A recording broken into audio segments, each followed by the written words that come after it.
How the lottery changes people's lives. You're standing in a convenience store. You've just bought a lottery ticket, like you do most weeks. You scratch the surface, and there it is. The numbers match. All of them. You've just won. Millions of dollars. More money than you could spend in a lifetime. In that moment, it feels like every problem in your life has just been solved. The mortgage, the debt, the job you hate, the holiday you've never been able to afford. Gone. All of it gone. Winning millions sounds like a dream. For some people, it became a nightmare. Today, we're going to look at what really happens when ordinary people win extraordinary amounts of money. The psychology, the statistics, and the stories that the lottery companies would rather you didn't hear. The stories. Let's start with Jack Whitaker. In December 2002, a building contractor from West Virginia won $314 million in the Powerball lottery, at the time, the largest single-ticket jackpot in American history. He was already a millionaire. He was generous. He donated 10% immediately to Christian charities. He seemed, by all accounts, like exactly the kind of person you'd want to see win. Within 4 years, his daughter and granddaughter had both died of drug overdoses. His wife divorced him. He was robbed multiple times. Once of $545,000 in cash he was carrying in a briefcase. He faced multiple lawsuits. He was arrested for drunk driving. A casino sued him for bouncing $1.5 million worth of checks. He later said, and this is a direct quote, "I wish I'd torn that ticket up." Across the Atlantic, a 16-year-old girl named Callie Rogers won £1.9 million in the UK National Lottery in 2003. She was the second youngest lottery winner in British history. Within a few years, she had spent virtually everything on designer clothes, cosmetic surgery, parties, and friends who disappeared the moment the money ran out. She later spoke publicly about falling into depression and struggling with her mental health for years after her win. Then there's the story of Evelyn Adams, who won the New Jersey lottery not once, but twice, in 1985 and 1986, collecting a total of $5.4 million. She gave generously, gambled heavily, and by 2012 was living in a trailer park. She told reporters the money was a curse. 70%. Not a minority. Not a cautionary tale for the unlucky few. The majority of people who win life-changing lottery jackpots are broke again within 7 years. And it's not just about spending. It's about what happens to the people around them and inside them when ordinary life is suddenly replaced by something their minds were never built to handle. The psychology. To understand why this happens so consistently, we need to talk about how the human brain is, and isn't, designed to handle sudden, extreme wealth. We are social animals. Our identities are built, in large part, around the communities we belong to. The neighborhood, the job, the friendship group, the family. These aren't just pleasant extras. They're the scaffolding of a stable sense of self. A lottery win doesn't just change your bank balance. It changes every relationship you have. Suddenly, everyone around you wants something. Family members materialize with business ideas and urgent needs. Friends become complicated. The ordinary social fabric that held your life together starts to fray, because money, in large quantities, creates an invisible barrier between people. Psychologists have a name for this: sudden wealth syndrome. It's not a formal diagnosis, but it describes a recognized cluster of symptoms: anxiety, paranoia, guilt, social isolation, and a profound loss of identity that frequently follows a sudden, dramatic increase in wealth.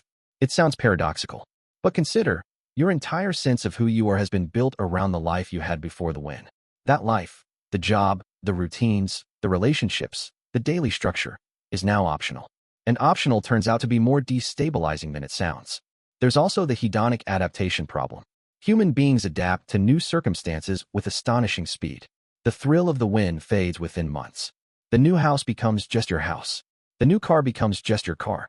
And you are left, in a much bigger and more expensive life, feeling no happier than you did before, and often significantly more anxious. A landmark study published in the journal Science in 1978, which remains one of the most cited papers in psychology, compared the happiness levels of lottery winners and accident victims who had become paraplegics. The finding was startling. Within a year, the two groups reported almost identical levels of happiness. The lottery winners were no happier than the people who had experienced serious physical trauma. Both groups had simply adapted to their new normal. And then there are the external pressures. Studies show that lottery winners receive, on average, over 2,000 requests for money within the first year of their win becoming public. From strangers, from distant relatives they've never met, from charities, entrepreneurs, and people with elaborate stories about why they deserve a portion of your good fortune. Managing that onslaught, while also managing grief, identity disruption, and the practical complexity of suddenly owning assets you don't understand is genuinely overwhelming. Most people have no preparation for it whatsoever. Wealth management and the winners who thrived. So is a lottery win always a disaster waiting to happen? No. There are winners who navigated it extraordinarily well. And the difference, almost universally, comes down to one thing: how quickly they got serious, professional help, and how carefully they protected their anonymity and their existing relationships. Brad Duke won $220 million in the Powerball in 2005. His first move was to assemble a team: a financial advisor, a tax attorney, an accountant, and a philanthropic advisor. He took a lump sum, paid the taxes, and was left with around $85 million.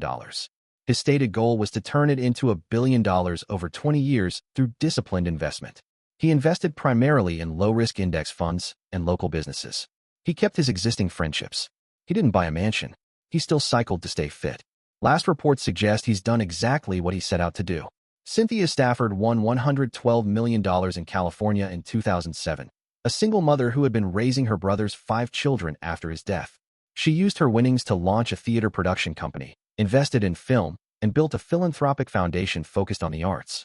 She later said that she had spent months before the win visualizing exactly what she would do with the money, and that having a plan was what saved her. Financial advisors who work with sudden wealth consistently identify the same set of protective behaviors. First, stay anonymous for as long as legally possible. Several U.S. states allow winners to claim through a trust or LLC, hiding their identity from the public. This single step prevents the avalanche of requests and the security risks that follow public disclosure. Second, do nothing for at least 6 months. Don't quit your job. Don't buy anything major. Don't tell anyone beyond your immediate household. Give your nervous system time to adapt to the new reality before making irreversible decisions. Third, build a team of professionals before spending a cent.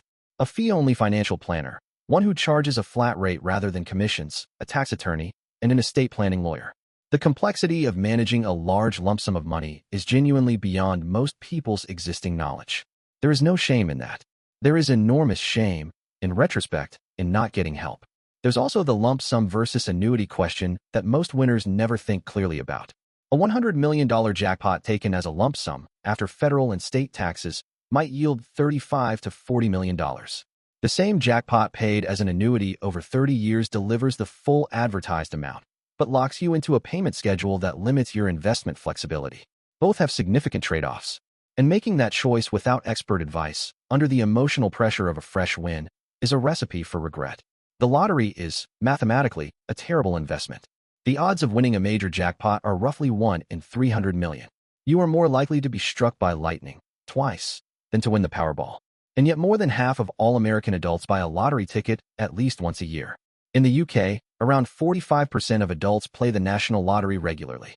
Globally, lottery revenue exceeds $300 billion annually. We know the odds. We play anyway, because the lottery isn't really selling you a ticket. It's selling you a fantasy, a few days of imagining what your life could look like. And there's something genuinely human about that. The desire to believe that one piece of paper could rewrite the whole story.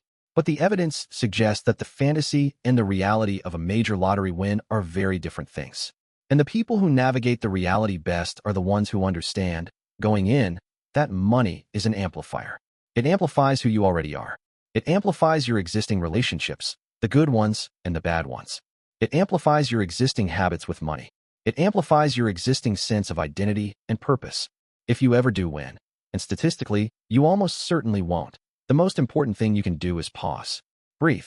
Get professional help before you do anything else. Protect your anonymity. And remember that the life you had before the ticket was the product of years of relationship, identity, and meaning that no jackpot can replace. The dream isn't the money. The dream was always the freedom. And freedom, it turns out, is something you have to build, whether you win the lottery or not. If you found this fascinating, explore the psychology of sudden wealth, the research on hedonic adaptation, and the growing movement around what's called conscious wealth management. The story of the lottery is, ultimately, a story about what we value and what we think will make us happy. We'll see you in the next one.